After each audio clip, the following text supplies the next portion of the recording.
Okay.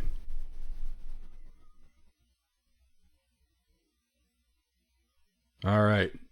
So, hopefully, if you guys can hear me, just respond on there. Do you see the text come up on the screen?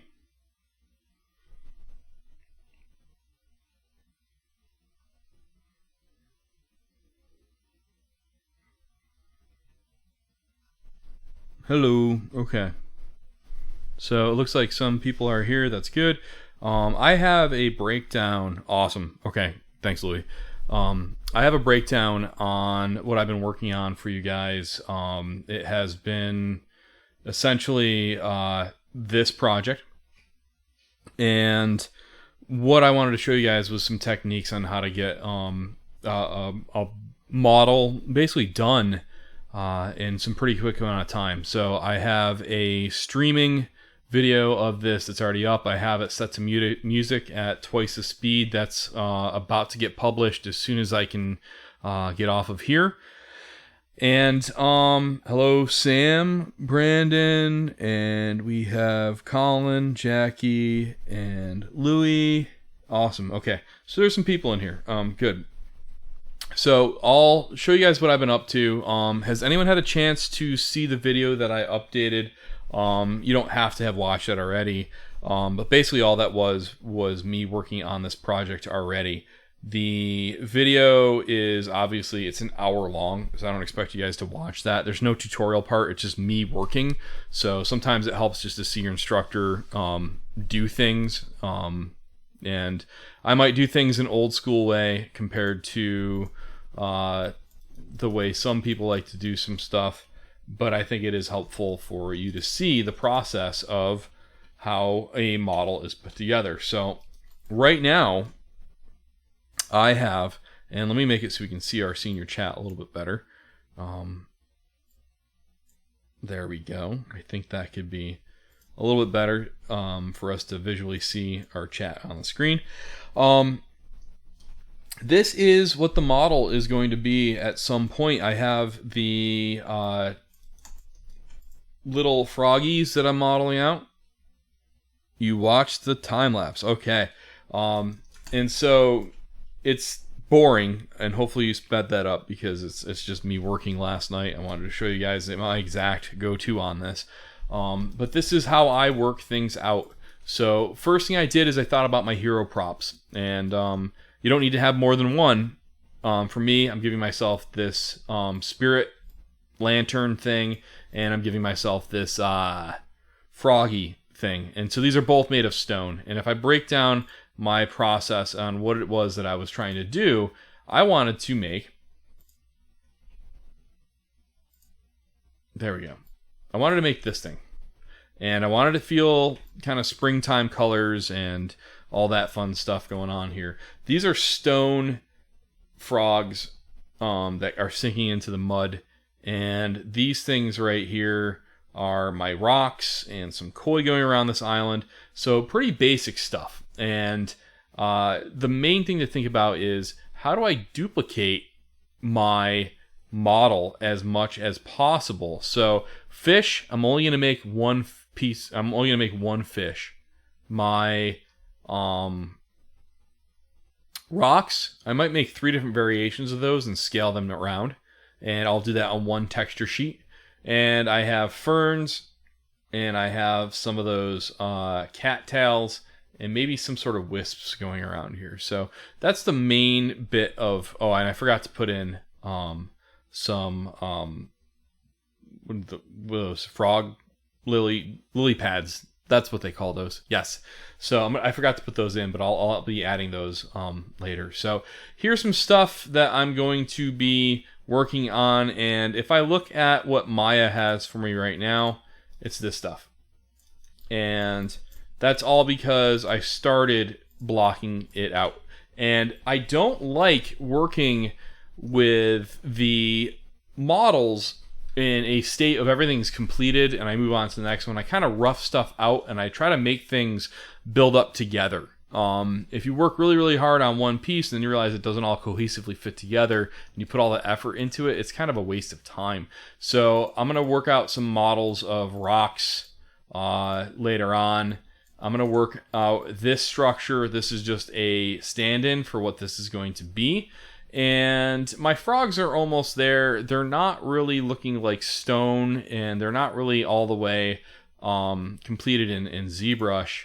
If I bring ZBrush over here, there you go. This thing is getting there. As a matter of fact, I should reload that because I was messing around with it, and it's actually multiple subtools here. So if you watch the video, you'll notice that I was struggling about the expression, and I was trying to figure out the silhouette of what this shape should be. And I also started to get myopic, and this is a great term for 3D artists to really be aware of. Myopic, it's that idea that you start to work up little details and you start to realize, oh wow, you're going into this dark tunnel of things when you should actually be worried about the gestalt, the larger feel of a project. So what I have been working on here, I started working out all the little fingers and toes, and I realized, wait a minute, in my sketch, these stupid things are sunk in mud. I'm never going to see those areas. So why should I waste all that time on the detail if it's going to be stuck inside of mud? So I shouldn't have to do that. So I actually abandoned all the little details there. I am going to add little cracks and some moss on top of this stuff when I'm getting there. But for now, this was an okay step for me to be able to go and then triangulate that down into a lower res piece for me to be working on my placement in Maya. Now, let me back this up so you guys can see this really quick. In Maya, can you guess what this piece of land was made from? Right there. It's Polycube. So, this Polycube started out just like any other ordinary Polycube. And then I went into my mesh smooth. And then I did it one more time. I hit the G key. And now I have this thing. Why did I use the mesh smooth on a cube instead of going into my sphere? The answer is quite obvious when we look at the way a sphere is broken down versus a cube. The cube, when it triangulate, or a smooth, excuse me, the cube looks nice. I have squares I can texture very easily. I can move stuff around. This guy, those are demons. They aren't very nice to work with. So I don't like to use spheres because it just is a little too messy. Even if I were to drop this down, let's say this is only going to be about a 15 by 15. Let's look at our numbers. Again, always have this up for you guys. I always want you guys to see this. Is everyone still no tries? You can have, okay, good. People can hear me. Good. I was worried that I lost people. You can absolutely have triangles in your topology. That's fine in games. The main thing that you should be aware of is where you're placing that. That's why waste our time and have that triangle there? It's going to be really weird to work with versus working with something like this. We don't have to worry with, yes, it looks like a retopo. We don't have to worry about that. I know there's a delay on that, so if I wait, it's not going to matter because it's not going to catch up. It's just going to constantly be delayed. So I'm just going to talk through this. Yes, we don't want to have any weird caps like this. So if we eliminate that by using this, that's how I started this whole base. And I was commenting on some of your pieces. Everyone, I'm glad to see people are starting to post more. That's awesome to see that this is going on. I know it's hard to keep responding in this really weird world that we're living in right now. It's easy to get lost in the chaos, but it very much it brings me joy to see you guys doing work, and I try to respond as fast as possible. The more stuff I have, the better it is for me to be able to do that. And I just worked out a different system with the family on when I can get to work a little bit better. So I think this is a learning process for all of us. I think we're getting a little bit better at that. So here is that cube, and I'm gonna delete this top half because I don't need it. Delete it. Get it the heck out of here. I don't need that one either. Now I have half of this, and let's scale it up. Let's scale it down. And now I already have some sort of a nice piece of geometry to work with that I didn't have if it were a bunch of triangles. So that's a lot easier to texture. Before I even texture, let's break this up so it doesn't feel round. Now, it's another thing that I'm starting to see with a lot of your work is you're getting stuck with symmetry. We work with digital crap that makes things symmetrical, and life isn't symmetrical. Your face isn't symmetrical. Everything has a little bit of an offset to it. And to try to make things look super perfect, that's not the way the world works. So, better way to do that, let's hit the B key, soft selection, that all of you guys, when you were freshmen, kept crying about. You didn't know why everything was going and wonky, and it's because you hit the B key accidentally. So how do we actually use this to our benefit? Well, just grab a piece, grab the W key, smush it. Let's do this for a while until you get something that doesn't look like your default sphere that's squished. And try not to, so I'm already noticing I'm starting over here and I pushed over there, and I went over there. I'm automatically getting into this mindset of being symmetrical. So it's kind of hard as humans to not have that rhythm. It takes some practice to force yourself out of that. But already, if we look at this thing, man, that beats the crap out of having a default setup that I already had. Now, you're going to have some more organization that we can change here. Right now, that's not very structured in the sense of placement. So I can kind of move this over, move that one over. It looks a little bit better. Push some highs and lows even more. And now that looks more like man-made. Didn't happen. It's all Mother Nature. So that's that exact concept that we should be looking for when we are modeling our land. That looks so much cooler. Now, if it is an island, and I know, oh God, so Sam is counter streaming against me. Thanks, Sam. So if I am modeling, and this is going to be an island, let's throw down. This is where I like to throw in a cylinder, because if I were to use that, or I could use a sphere, but let's just use a cylinder. I'm going to take this and I'm going to tweak it. So I'm going to get rid of the sides, so I just have that top cap. And now I'm going to go into here, double click, and I'm going to hold down shift and scale outwards. Now, because of that, I have quads that I can work with. So it's just a little bit easier and cleaner. I'm going to delete out this whole cap because I don't even need it. And I'm going to bring this down. I'm going to put that around where a water level would be and scale. So when I scaled, I don't have it centered. So I'll just center my pivot, center it up, and now I have water. And that's a nice way to kind of generate. Let me just shrink this part down a little bit more. Nice way to generate some land inside of water. And we can always play around with this and make that feel the way we need it to be. Pretty easy cheesy. That's the way I did that right here. Now, what else was I working on?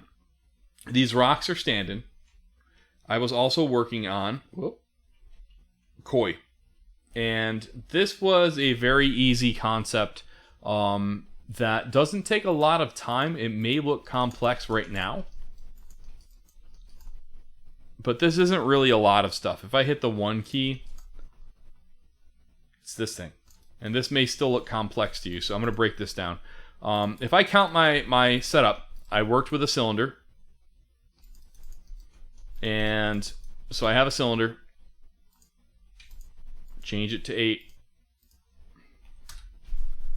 And I'm not going to do a koi. I'm going to do this really fast, just really quick, fishy. We're going to leave this as our main body. And I'm going to just scale out from the caps. So using scale, hold down shift, pull out 1. Let's do it one more time. 2. Okay. So to get a fish, we just have to taper. And to taper, scale, scale, and scale, scale. All right, so there's one. Usually on a fish, there shouldn't ever be a flat spot. So this is going to be our largest section. There we go. And this will be our head. So I'm going to work with this by scaling this down. And now that I have this, I'm going to go through here and use my modeling toolkit.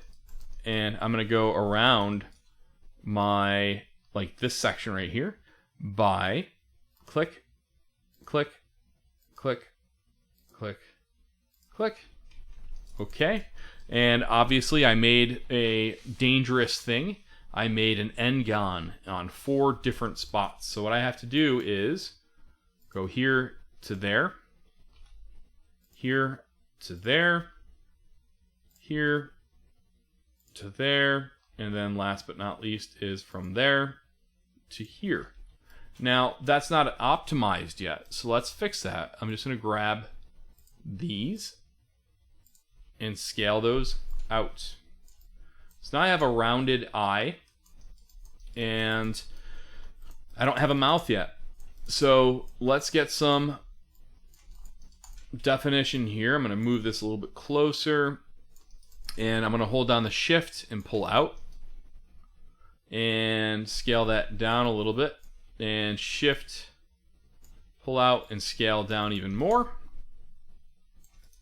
And now I've got this thing. Now let's pull it in. So hold down shift and pull in. And there's a fish. Now, it's not, fish don't have that much wide of a body. Usually they have a narrower side to them. So now that I have this, we're getting there. I'm going to grab all of this. And I know it kind of deformed. That's okay. Hold down shift. Oh, I have the funnest thing in the world. Some geometries in here. So remember how you can clean this up. If you notice that you made a mistake in there, select across everything with vertex mode, edit mesh, merge. And it should fuse any of those suckers that were all over the place. So that's good. Now that I have these, hold down shift, scale, and I am going to do one more to scale out. So shift, scale that out. Now, if I hit the 3 key, okay, that's a weird looking eyeball for a fish. So we just have to be cognizant of the roundness of our geometries as we're moving that around. That's something we can easily just kind of fix by eyeballing and stretching certain pieces out. So that's a quick way to make a fish. Now remember that there's half of it we don't need. So if I go to my top view, grab this, delete it, and I'm going to mirror it. So I'm just going to use my mirror tool and change my axis so it is the, that should be the Z. And let's do merge border off. I know oh, there we go. So that's fun. It's all the way over there. Axis position should be object. There we go. So now I have this. So here's a fish. It's not done. I have to add a couple little spots to it. So if I go to here and hold down shift, scale down, shift there, and then I can terminate all these into one flat piece and scale that up at some point. So pretty cool how I can quickly get this to look like a fish. Now, it's not really organic. It doesn't look like it's swimming. It looks like the static object. So if I were to go into my deform, and I'm going to add a lattice on this thing. And my lattice, across the X. So on here, I want that to be a 4. And it depends. No, I used the wrong one again.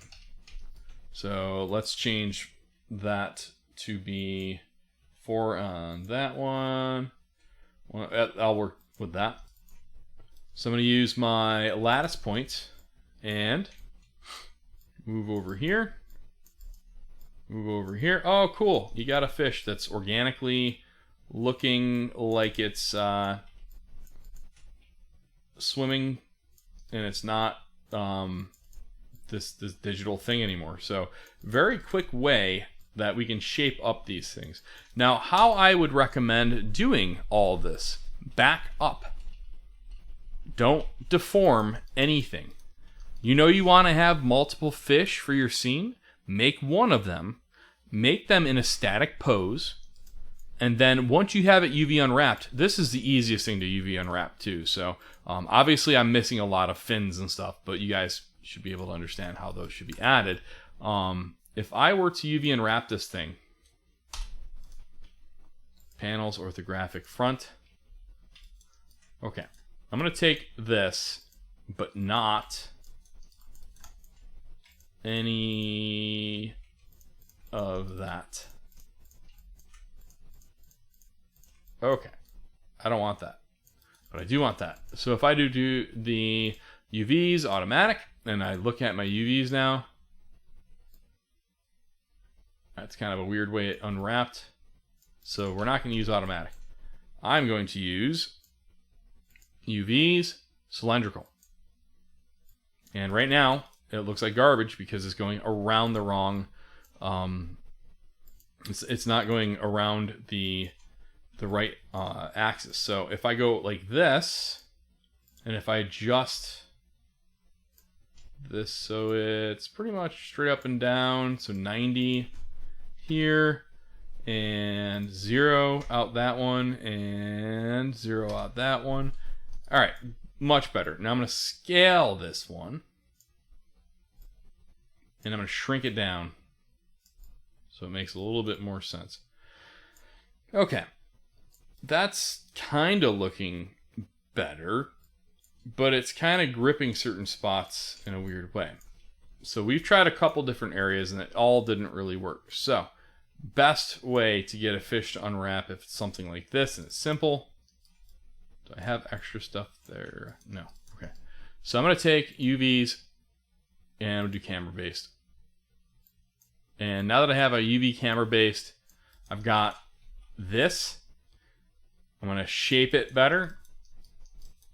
And depending on what we're trying to go for, we need to make sure 1, 2, 3, 4, they are being represented on here.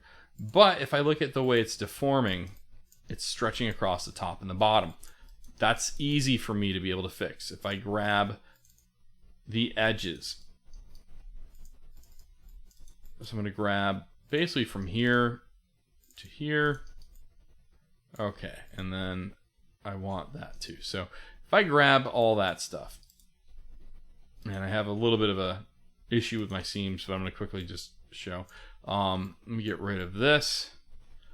So imagine this was coming too. I could scale this up to flatten that out pretty quickly, and I don't need to worry about having a bunch of extra work to do. Same thing with the eyeballs. If I go into my UVs, select right here, I can go into modify, and let's try unfold on that. That's better.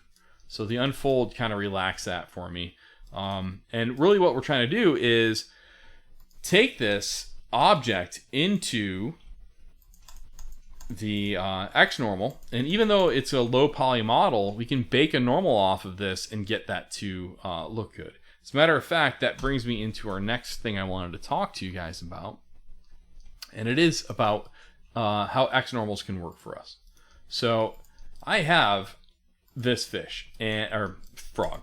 It is not done.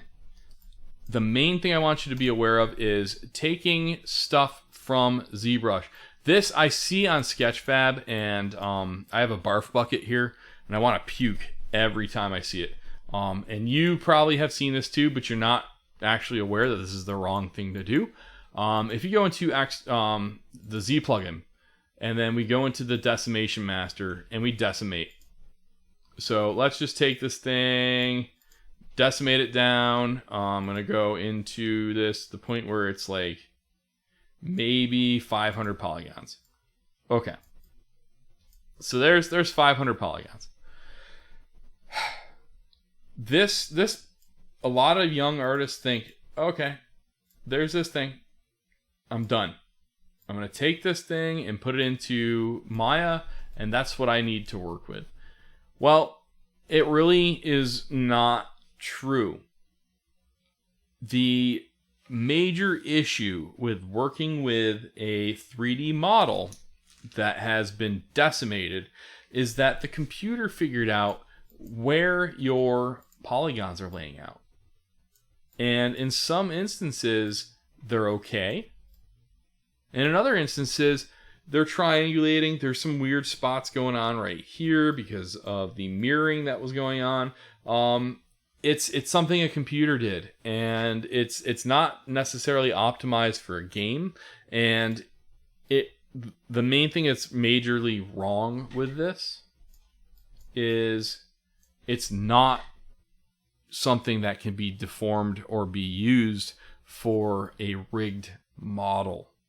And that's something we talk about edge loops. We talk about the importance of making sure models are efficiently laid out.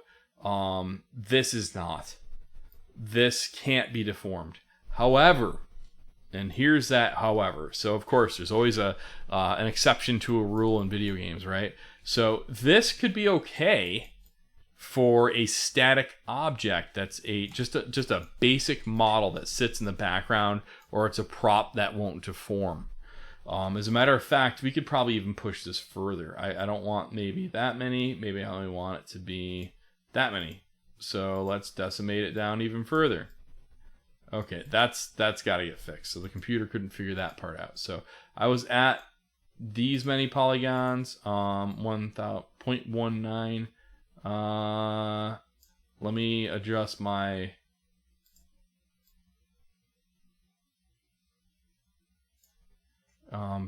percentage even further down. Okay, so that's looking pretty good for a background model. And again, pretty good. There's problems here that need to be cleaned up by a human being, not by ZBrush. This is just a messy little spot that shouldn't exist. We can easily take our cut tool and cut down and over to eliminate that. It's just this weird little shelf that was added there. So I would go through and clean that up. This is actually a pretty nice little model that we could use to bring into XNormal. So I did that. So I took, this is a higher res than that other one. I actually like the one I just did while I was talking. But I ended up taking this into XNormal. So I first went in, and let me recreate what I did by taking ZBrush. I've got this guy. I like him. He's going to be my friend. And I'm going to export this out. And I'm going to call that demo2 frog. So we've exported this thing out. Now, I've got to bring him into Maya because I have to UV unwrap it to be able to bake in XNormal. So I'm going to go to File, Import, and demo2 frog obj. There it is. Now, when we work, we get in the habit of moving things around because we can't see them. Can't do that when you're working with something that was made from ZBrush to Maya. So what you end up having to do is, if you need to move something, and sometimes I do this, this is where it was. If we turn everything else off, we can easily work with it, right? But here's the big but. Maybe that's not going to happen. Maybe you're working on a piece of geometry that just, you got to move it out of the way to unwrap it better. So what I end up recommending is, let's say that we can't get any of these pieces to move. We still have to unwrap this model. Let's set a keyframe at 1, not over there. Delete that one. And then now from 1, let's just go to 5 and go up. And I'm going to hit a keyframe. what this is allowing for me to do is make sure that the model, if I re-export this thing back out for XNormal, it's going to be in the same placement that I had it in, but I can work at it at a higher spot first to UV unwrap it. So I'm going to do that right now. When you open up my UV editor, and let's see here. I have my toolkit on the side over here. Trying to make it so you guys can see this thing. There he is. All right. Wait a minute. That is one hot mess right there. What happened here? That's the model.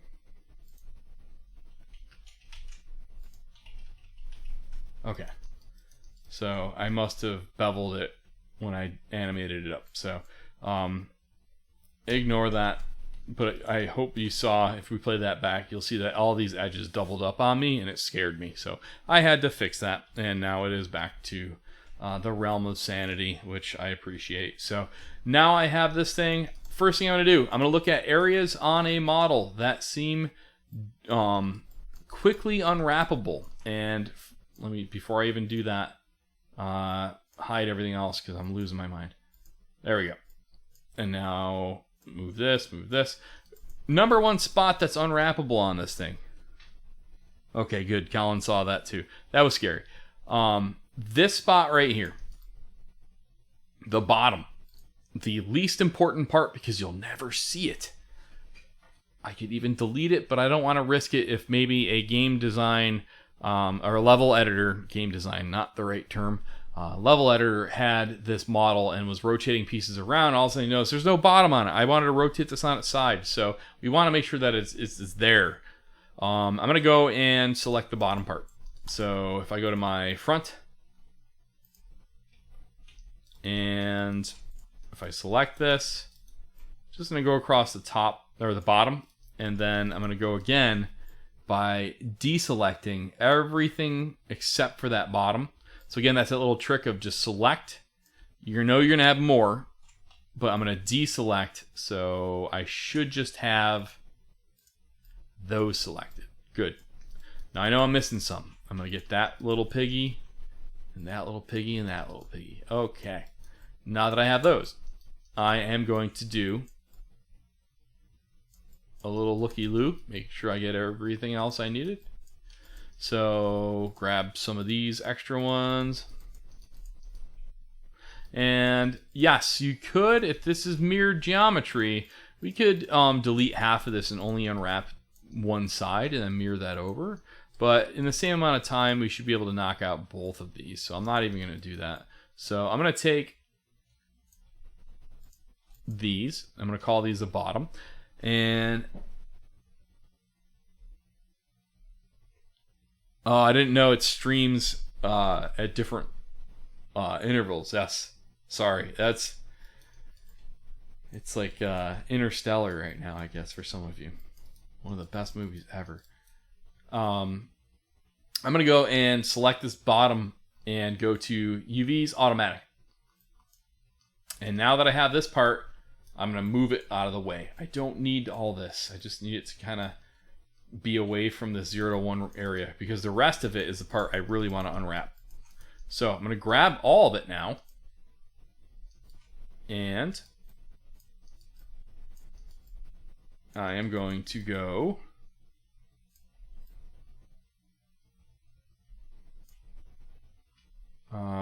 panels, front. Okay, I have everything selected right now. So to get rid of these, just deselect.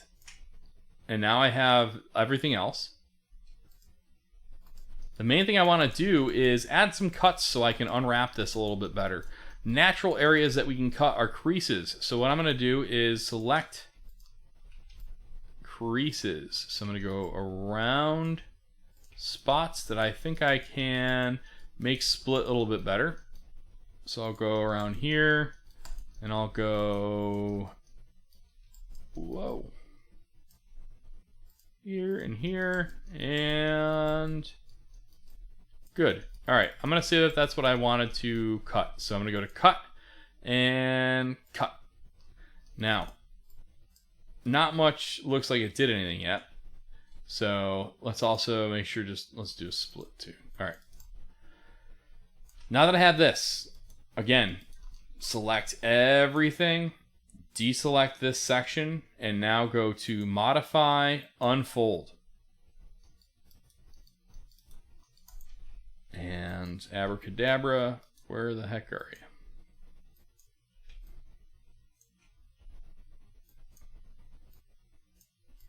So, modify.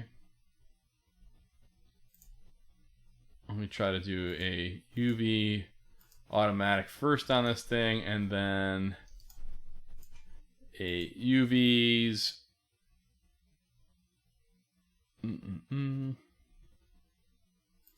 Contour stretch, okay. And we're gonna go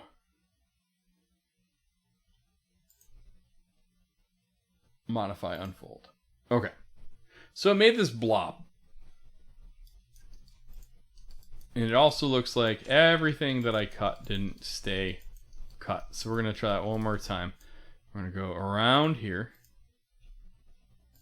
And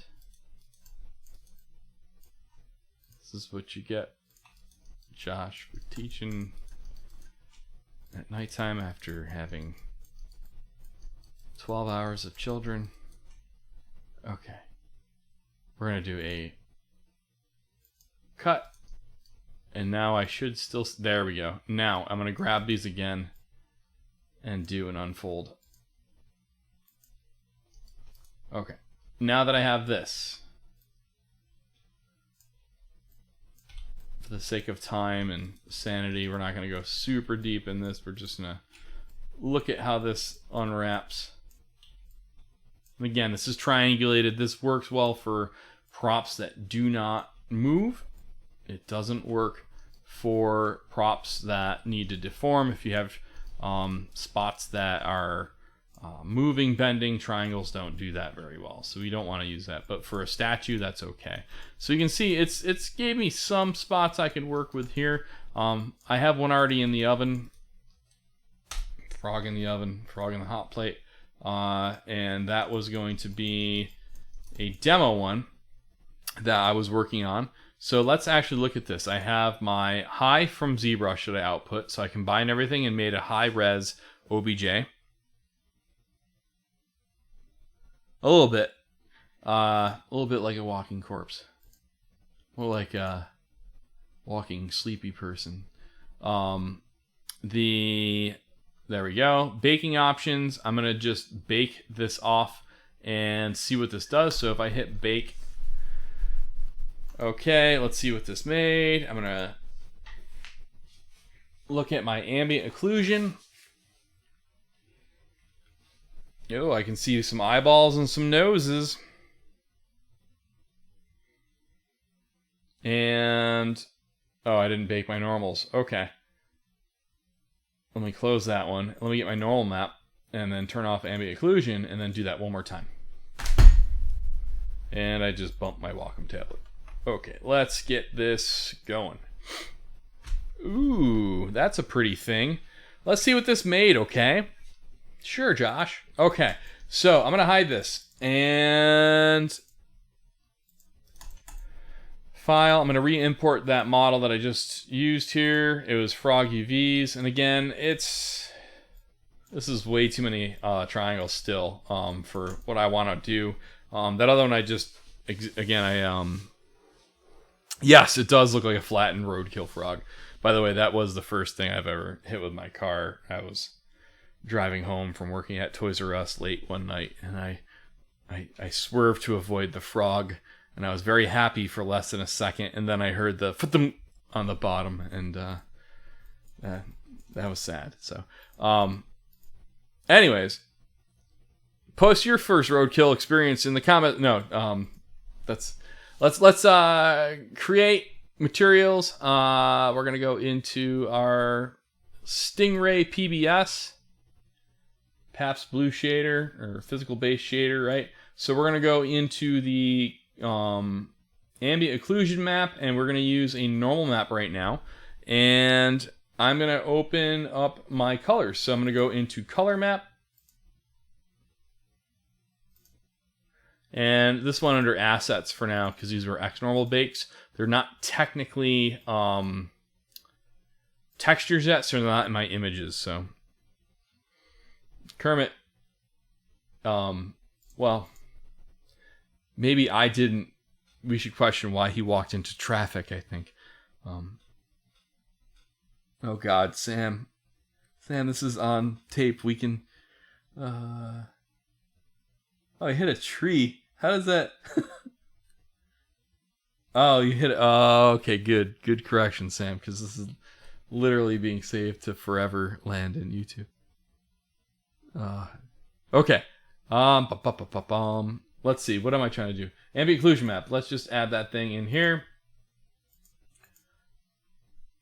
I'm gonna add a thing and then do that, and then grab this, and then grab that, and then I'm going to right-click, assign material, and turn on my shading. Oh no. Why do I even try? UV editor. You are a thing, and you have a texture. What is this?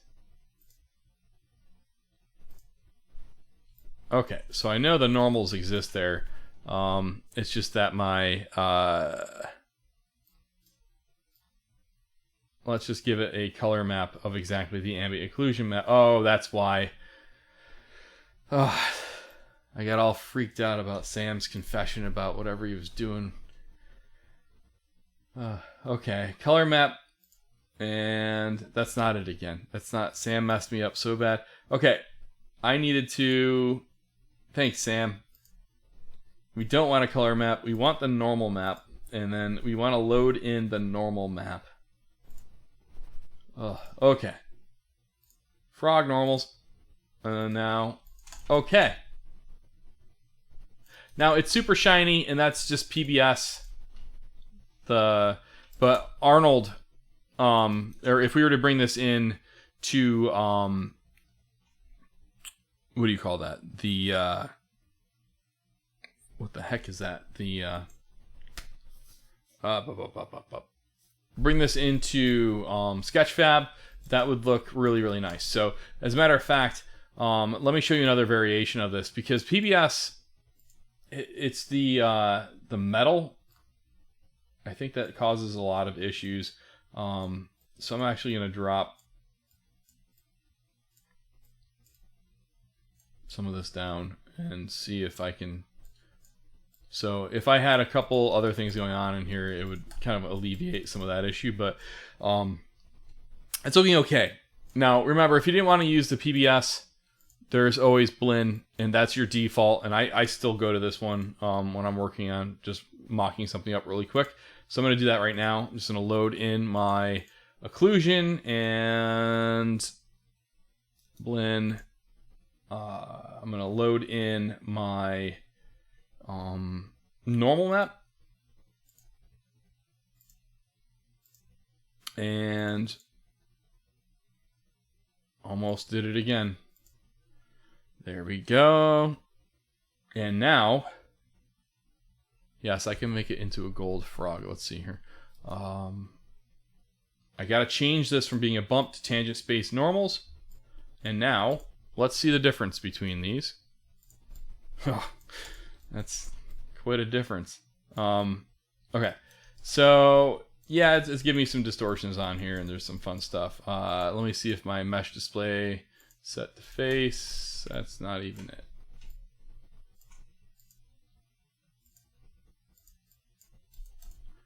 So I'm trying to read comments and work, which is probably the main problem for me, but probably also not. Let's see, soften, edge, and okay. So let's just give it a little look to see which one looks better. Now they both have their issues right now because of the way that the normal map camera is supplying this, but it is actually object space. No, there we go. So there's some object space.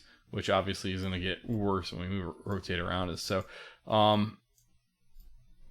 that's actually not particularly terrible for how that's being applied. My renderer seems to be having a really bad day right now. But it really, let's just add that other one on Stingray. So my point is, here was our default mesh with the no texture. Here is with a normal map on it. And here is one with all that same stuff going on, but using the PBS shader, which makes it a lot more realistic looking. So these are really not too bad. Let's add a light in the scene and see if that helps. So create, and we go to lights. I'm not going to use an Arnold because that has nothing to do with what the technique is that we're applying here. I mean, technically you could use PBS and all that with Arnold, but I'm not doing that. Why don't you want to behave though?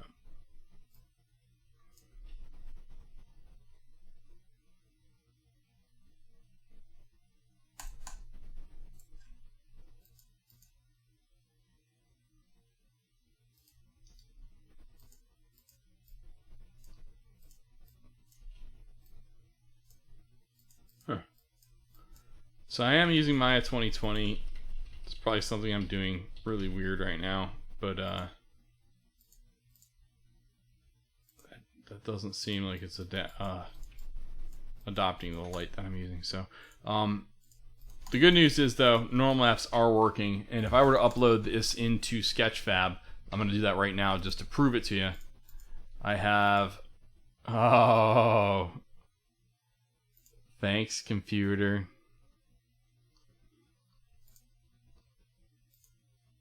So I had, that's what happens. That's how the cookie crumbles. Let me just get Maya up again and fix that.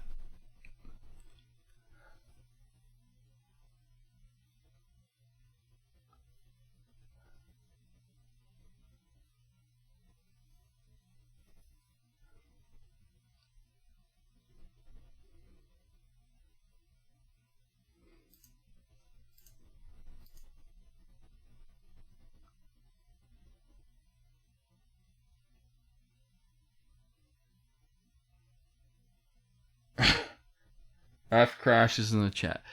Yeah, something happened. So I actually have on my desktop a folder, and it's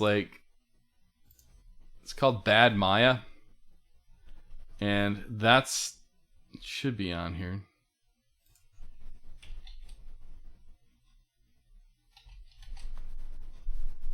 There it is. It should bring me up. There's my scene. There it was. Okay. So I highly recommend having a Bad Maya, or whatever you want to call it, link. This is basically going to here. So if you were to fill in your information on that, let me show you again on where that was, so it's not lost. There we go. I got it all back. So right here. So it is your temp file. So set your name, app, local temp, and you should be able to find when that crashes where that goes. So pretty helpful thing to do.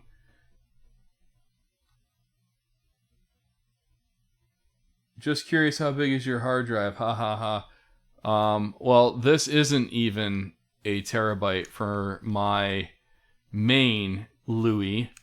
My main is just my applications, and so that is 444 gigabytes.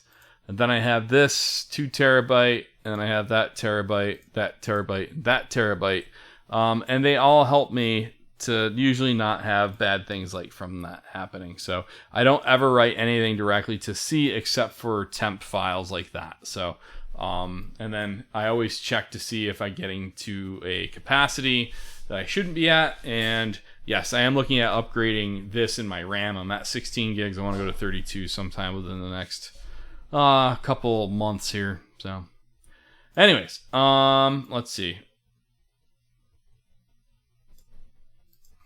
Let's get this to work. So we got that to sort of do some stuff before it completely crashed. As a matter of fact, when it crashed, it seems that it took the PBS texture with it. So that's a fun thing. I don't know why. So something. It's working. I'm gonna export this thing out, like I said. Just I'm gonna cut this soon so we can close up some stuff. That's not a lot of space, Louis. That's called me having lost stuff as a student and now having a lot of extra stuff. There's space to prevent that from happening again. And I still lose things because things will crash and I can't get it back. But all those are external hard drives that I use to either bring work to school when we used to be able to do that. Remember back in the day? And then also to duplicate stuff. And I have just a recording, like right now when I record, it's a scratch disk essentially for that. So, all right, that's not even remotely where I am. I don't know why it brings me to this model all the time. Okay, games, and it was under Maya Biome. Okay, so I'm just going to export this thing out. I'm going to use that under assets again, and this will be just a demo export. It is good. That's at least 5 terabytes, but it's, yeah. And I have tons of thumb drives and stuff that I'll use to bring stuff around, but yeah. Okay. So I have this thing right here. And remember, guys, don't ever feel like, oh man, I don't have that stuff. I gotta buy it right now. Your students, I didn't have all this magical stuff when I was a student. When you get more into the industry, or you actually make a lot of money, which I don't do that either. So I'm not even sure. I'm not even following my own advice. You'll some point accrue a bunch of crap, and some of those crap things will be hard drives that you need to survive. So I think that's the best way to put it. I'm going to export an FBX here. And I'm going to export that thing as Frog. And I'm going to embed my media. So that's all good. Export. And let's go to Sketchfab. And now that we're doing that, we're going to upload. And we're going to go into where the heck that's supposed to. Yeah. My magic, yeah. That's basically, it's like my underwear drawer. When I do these tutorials, you see my lack of organization. So it's great. But I'm here for you guys. So let's see. Let's go back to games again. And then we're going to go back into Biome and assets. And we're going to go and grab that FBX. So demo, export, Frog, drag it in. So let's see if this thing works for my thing.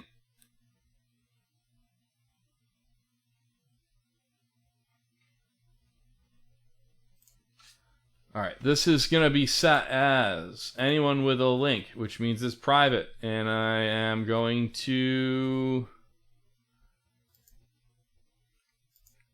It's a draft, good. No download, good.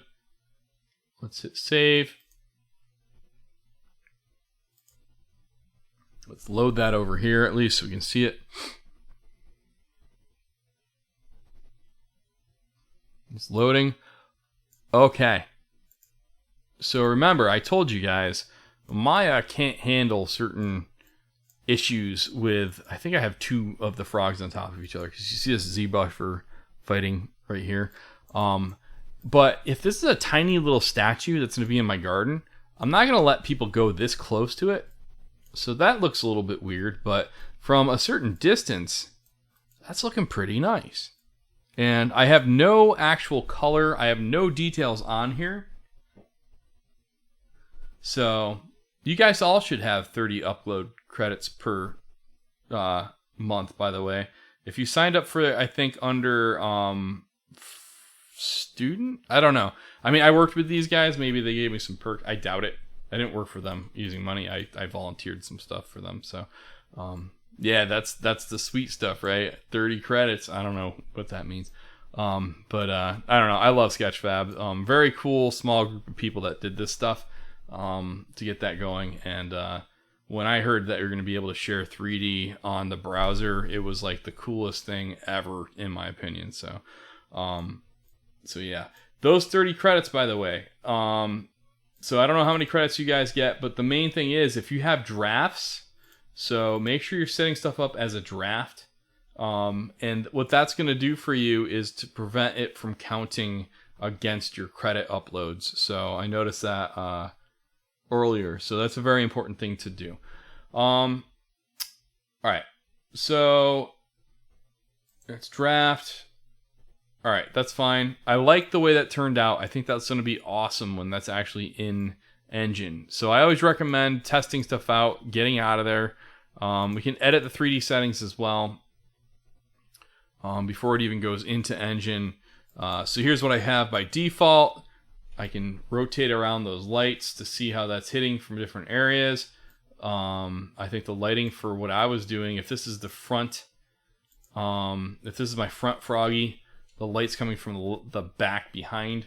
So let me try and simulate that just to have the best approach for how that looks. It's PBR, and I'm going to use not an industrial room because that's stupid, but I'm going to go with maybe like this wood. So I have this brown and green coming into here. So I like that. My stuff here, I can push the normal maps. So there's none. There's put it all the way on. That's why. There we go. My flip green by default. Let me see if you guys are talking. Basic plan only has one. Oh my goodness. Okay, 2 of you. Good. Transparency maps and Sketchfab. Good. I'm glad that everybody's asking some stuff.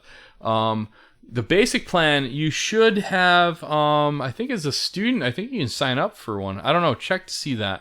Right now, flip green was on. Turn that off, and ooh, look at that. That's not a problem anymore. Notice the difference. So glitchy stuff and non-glitchy. So flip green. Turn off that for your normal map when you're in Sketchfab settings. And then let's try and get some coloring in here. I'm gonna go into my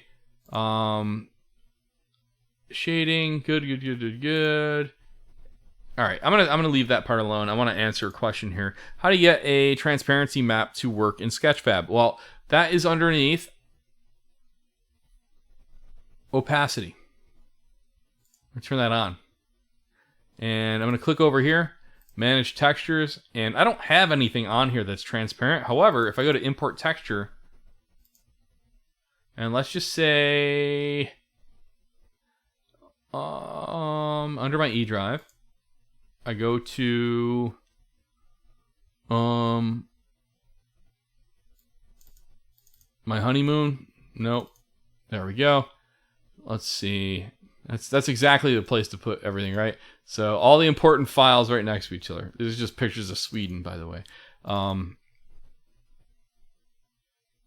Non-glitchy looks gorgeous. Thank you. Yes.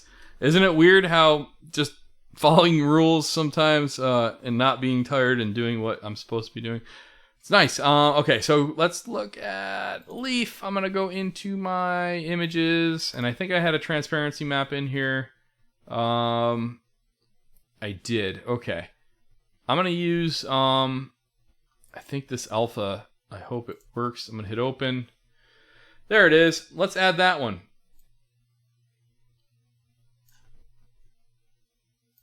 And we're going to try.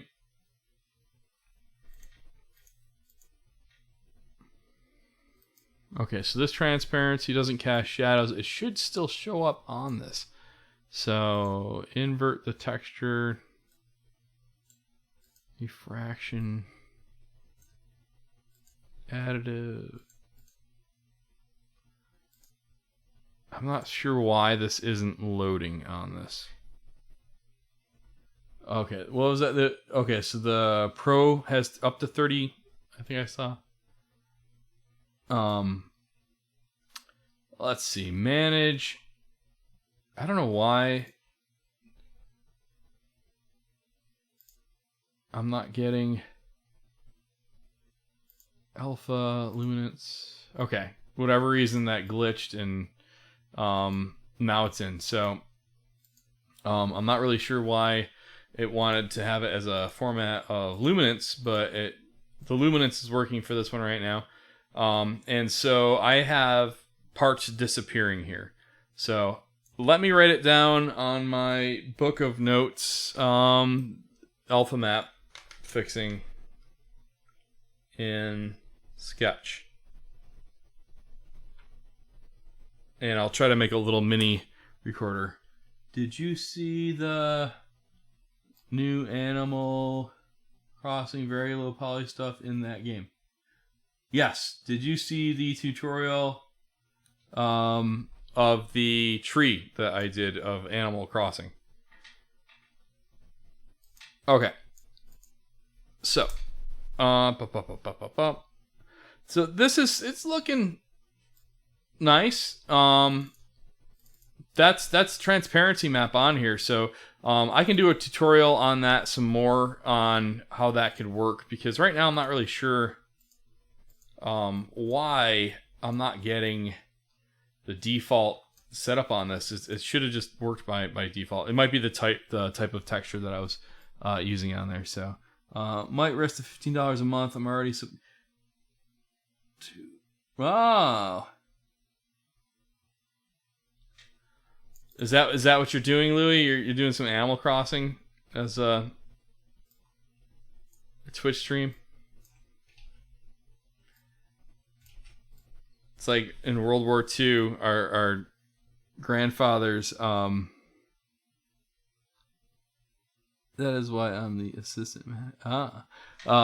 So yeah, in World War II, our grandparents were like, going and fighting the good fight physically, and nowadays it's like, do you know what I did during the crazy time? I sat at home and I Twitch streamed Animal Crossing, and it's like, wow, that's different. Those are different times. So, I am still debating on doing a Let's Play Minecraft together. I think we might be able to do that sometime. So, yes, and I'm working on getting a setup so I can have a capture card so I can record some stuff so I can show you. As a matter of fact, let's see if we can do that right now really quickly. I'm going to talk to you guys about what we're going to do for our final before we even have the write-up. So I'm going to close that, and we'll leave that alone, and I'm going to type in torch light. Okay. So, yeah, my son played with his uncles and my grandfather, or my dad, on Sunday. And now that I know how easy it is for Xbox and PC to play, it's pretty nice. So, yeah, Skyrim is a great inspirational piece as well. Why did that go to the wrong screen? Okay, I just have to change a setting for you guys to be able to see this here. Display settings. Let me disconnect it. Okay, so now... Okay.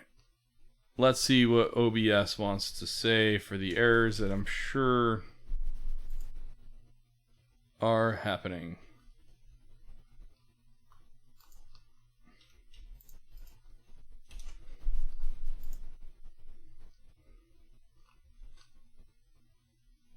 I can't leave this game, and I have no idea if people are chatting. Great. Task manager.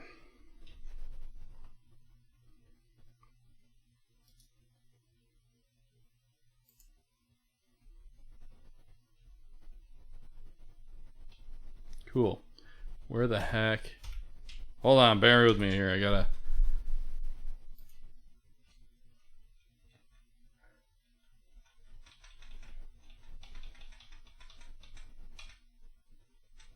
Oh, there's so many things open right now. There we go. Ah. We might have to cancel this because I can't get out of this and it locked up my machine. Hold on. So I've learned something. Never start a game while you're doing 15 other things in the middle of a stream. Damn it. Okay.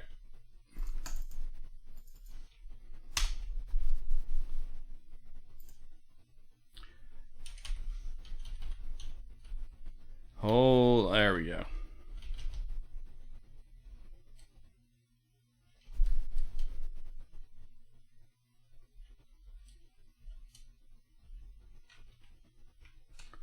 Son of a...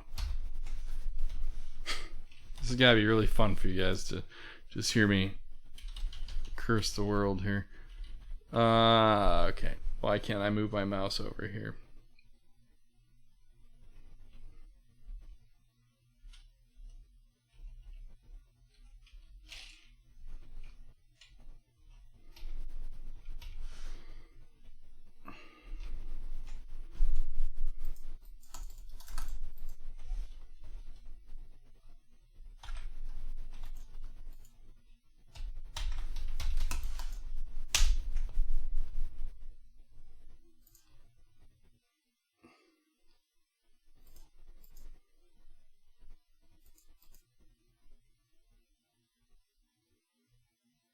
Oh my god.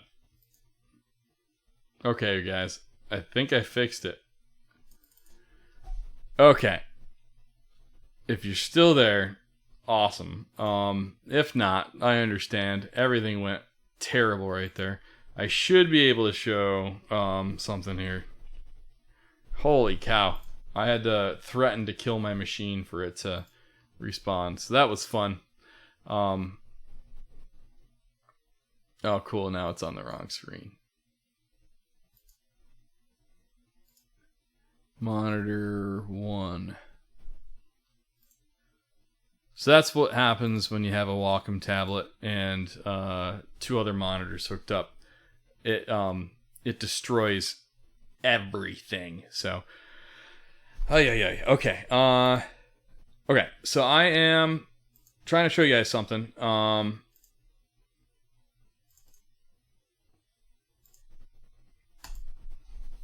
This is Torchlight, and this is the style and aesthetic that we are going to use for our final project, and that's going to be to build some sort of a dungeon. So pretty cool. See if I can get myself to the dungeon that I am talking about here.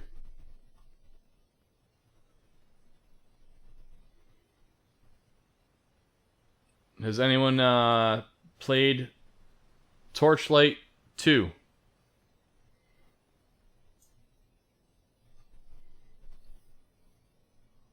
Is everyone dead? No one's hooked up anymore in here? Oh no. I know Alt-Tab. I know how that works. I didn't want to do that. Let's see. Streaming.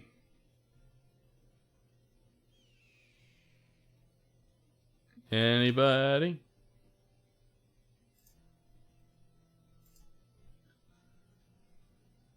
There's people still... Okay, there are people still in here, so... Cool. I think.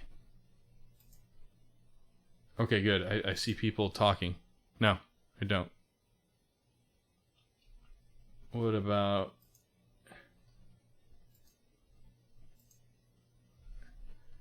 Okay, good. People can hear.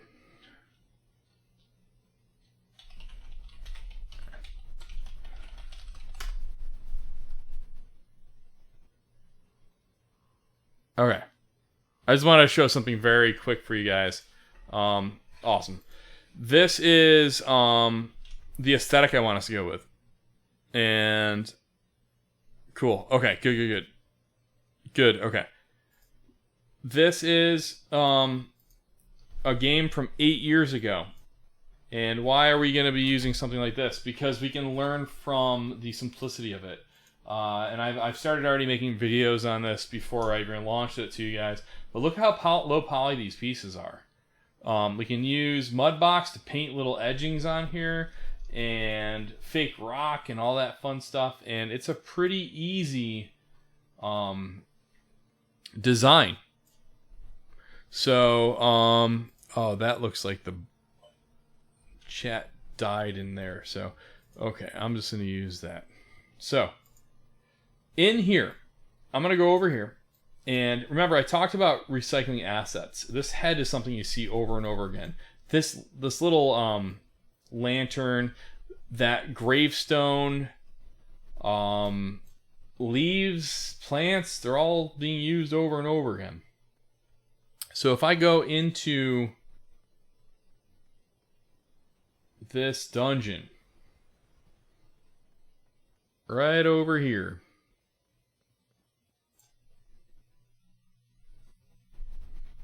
I thought I was going in there. Okay. So, this is like another area of the map. You can see little flowers painted on the ground.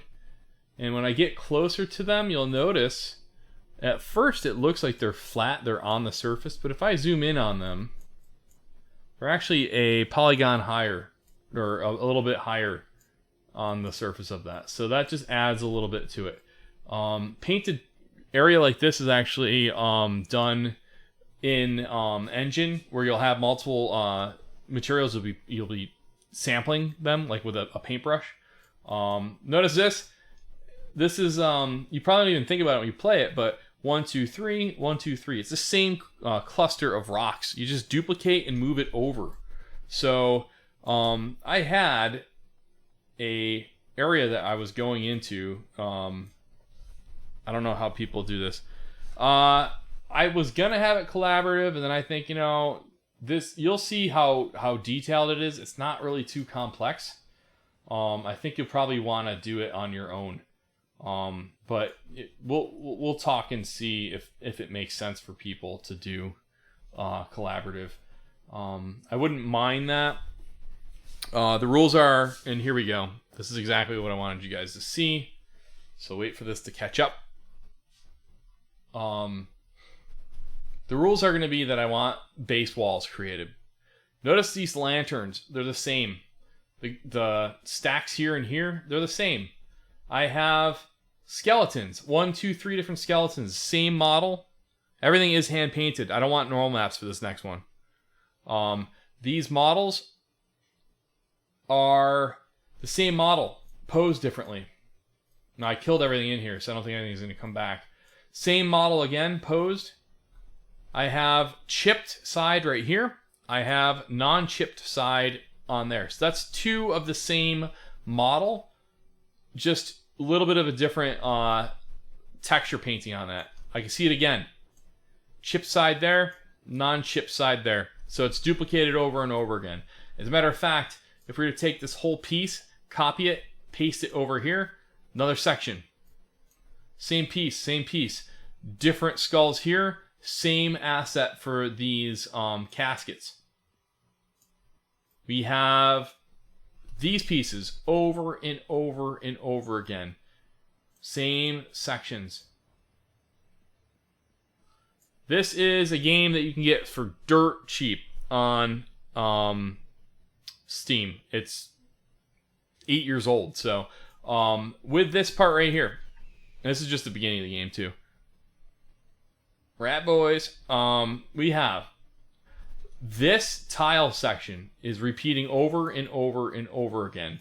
What's changing is the fact that we have areas that are kind of blocking off. So imagine having a plane that goes all the way across. I don't even know what the heck I am. the one that shoots stuff. So that thing. And I just started playing this game. It was just more of so I can actually just show you guys this stuff. So how is this part being made? I found, okay, and this is what's going to break games for you, so I'm sorry. This piece is that piece, so you can start to see the duplications happening over and over again. The change that's happening around this wall, same chunk up here, over and over again, but what was swapped out is right in here, instead of it being the same copy and paste, they changed that up, so they broke it out and they made this little bit of rubble. As a matter of fact, if we look at rubble, I have rubble here. I have 1, 2, 3 bricks here. I have no bricks here. All that is an opacity map with some fake dirt on top. If I go over here, I have rocks. Oh, 1, 2, 3 bricks. There's rocks. Okay. Let's go over here. Oh, there's the same bricks, just rotated again, and the same rocks. So this is how games are made. It's very much just using Lego pieces and rotating those things around so that they actually look nice. I know the chat, I think, froze on the screen for you guys, but I can read what you guys are saying, so I'm going to just kind of reiterate that to people, what you guys are saying. So, sarcophagus, same one. The way that changes is the way you stack the details. So, complexity through simplicity. I always use that, cheesy term up. This is here and this is here. It looks complex because this one doesn't have a corpse in it and this one does. So simple. Candelabra, easy thing that we can make. Super simple model. Wood texture, metal texture. Not a lot going on there. You're just making one room, or you can make an entire chunk of room. It depends on Outlander. It really depends on what how far you guys want to take this. The way I'm thinking about it is make me a dungeon room using recycled assets. And how do you make a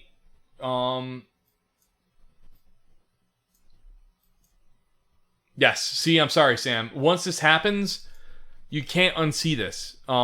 Treasure chest. Okay, you make one treasure chest, you duplicate them over and over again. But once you see this magic, it stops kind of being magic for you because you know how it's made. Right here. Same model. Again, rotating. So we're just changing the way it looks by rotating it a little bit. So we're offsetting that symmetry and it looks more detailed than it actually is. How is all this fog being generated? Well, it's not real fog. It's literally a plane across the ground with an animating just alpha on top of it. That's all that's going on here. This is the part that I really had wished that we could have been in class to do, because I was building us up to this. But we'll do this, guys. We'll get through it. I'm excited. And so this is World of Warcraft. This is Torchlight. And why is the aesthetic so low poly? Why are there no normal maps? Why isn't there actually realistic lighting happening? Well, it's because Blizzard and the creators of Torchlight are very, very smart. What they do for their games is they make sure it plays on almost any system. As a matter of fact, if you were to look up this game, it's going to play on almost any machine. This plays on my oldest laptop. This plays on my newest machine. It all plays really, really well. I highly recommend even just downloading it so you guys can check that out. You don't need to, though. You can just watch it.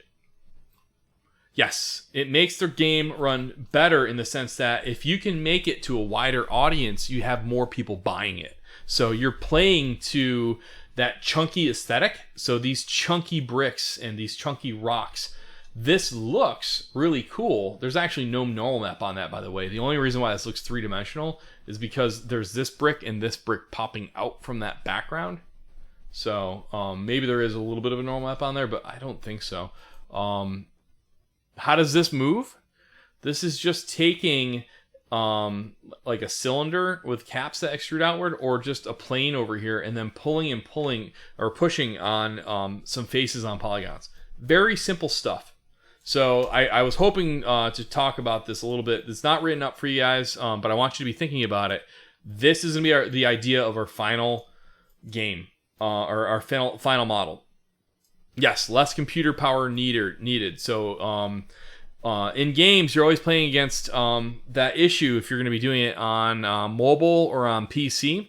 In mobile, people downloaded it on all sorts of people's machines. When I made my Paper Plane 3, in my Paper Plane 3, you would get these boneheads that would say, "It doesn't work on my phone, 1 star," and it's the phone was like a flip phone, right? So wouldn't work. Same thing with on PC or on a Mac. You need to make sure that things work on as large of a group of machines as possible. What I want to do with this, I'm going to hopefully find a character that I can have match the aesthetic of our stuff. And I want that character. I'm gonna take all of your models and export those into Unity, and we'll have those all as one group playable. So here's where I am at for you guys. I was thinking either this could be a mansion that we're wandering around in, and it's all connected together, or this is a dungeon where as we walk around, the sections of the dungeons are connected, and I will have a graph or a map where, okay, this is going to be Colin's section, this is going to be Sam's section, here's where the door connects. I want this to connect to that next spot. So that's what I'm thinking is the project. So is that something that sounds interesting for you guys?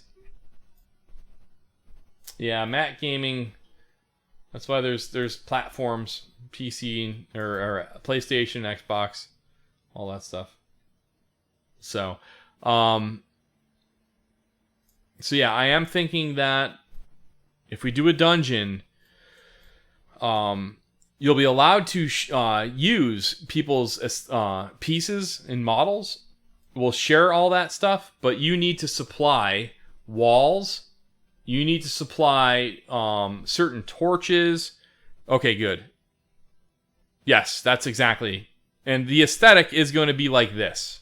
So, a lot more stuff coming soon for you guys. I just wanted to give you some hopefully cheery news and maybe get some hope for some cool stuff to do.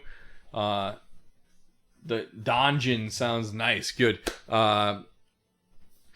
That's the cool part, Sam. No, it doesn't matter what kind of dungeon it is. So what I'm hoping to do is I'm going to have some aesthetic choices for you guys to start to follow.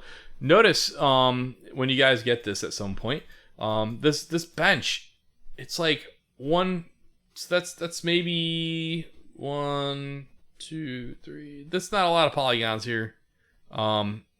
So not a lot of stuff that has to be modeled out here. I want it super low poly aesthetic, because I think that's something that we can all wrap our heads around, and we can UV unwrap these things a lot easier than having to do super high res models.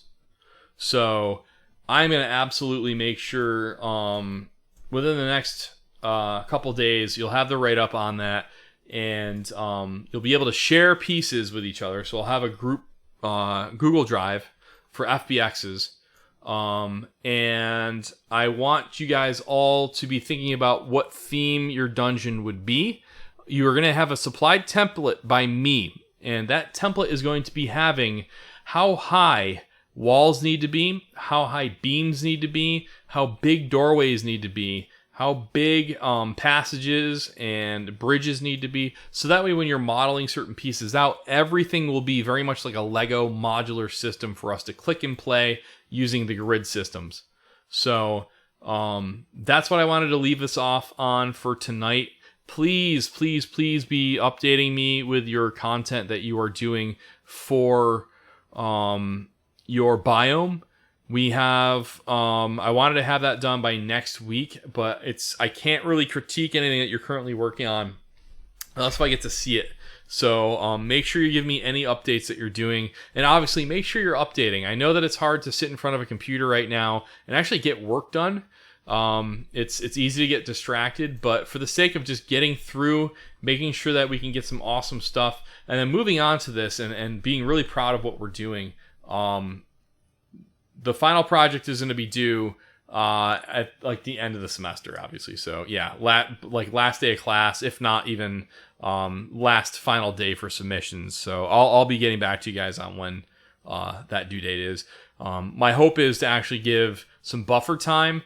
So the due date is at a certain day, but then you can actually give me some time so I can get all that stuff compiled together for you to be able to put that into one final or playable. So that way we all can have that before you guys leave for the semester.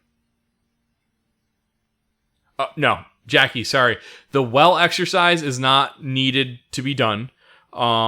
I gave you guys the well exercise video, so you can check that out. I'm going to be going into some of the choices and styles of that, but the well exercise is not anything I'm making you guys have to do. We're going to go into hand-painted art, so there is going to be, when I'm out of here, I'm going to repost again the videos of how to do Warcraft style environmental textures. There's I think they're 2-hour videos by Jamin Choulet or Yamin Choulet or whatever his name is. Those are going to be up so you guys can check that out to start getting a taste for hand painted textures a little bit more. The feedback for weapons, I haven't even started grading that. I need to be able to spend a night where I'm not doing prep and teaching like right now. I'm hoping to be able to get to some stuff for grading this weekend. So if not by Sunday, maybe by either Monday or Tuesday of next week. So yeah, I know what movie that's from, Sam, and it just weirds me out. Whatever that was. But anyways, that's it for here. Again, if you guys have questions or anything like that, please send me an email. That's the fastest way for me able to get back to you guys. There's so many crazy things going on right now for me to try to get back to you within like a couple minutes. It's almost impossible. So please send an email and I will get the content to you as fast as possible. If you want critiques or anything like that, that's the fastest way. And then on a daily basis, I check forums. Like I was telling you guys a little bit earlier, I've been doing that. I have a better system now set up. So trying to get that on a daily basis to check forums. If you want me to get back, again, send emails. Any concerns or anything like that, send me an email. So, all right, y'all. Have a great night. Stay safe. Be nice to your family. And I will see you in the digital realm of Blackboard. So have a good night.